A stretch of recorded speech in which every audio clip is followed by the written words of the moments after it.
আসসালামু আলাইকুম। আশা করি সবাই ভালো আছেন। আজকে চলে গিয়েছিলাম একটু আমাদের আলু খেতে। আর হঠাৎ করে কেনই আমি আলু খেতে গিয়েছিলাম এটাই আপনাদের সাথে শেয়ার করব।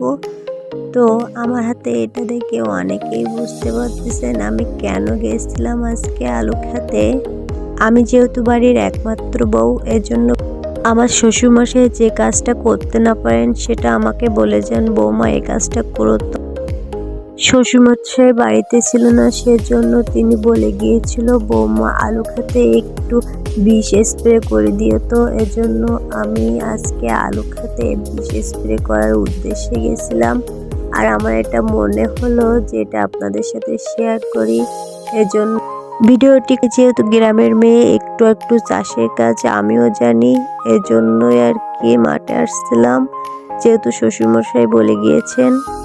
ভিডিওটি কেমন হয়েছে জানাবেন। আজকে ভিডিওটি এই পর্যন্ত। সবাই ভালো থাকবেন, সুস্থ থাকবেন। আল্লাহ হাফেজ।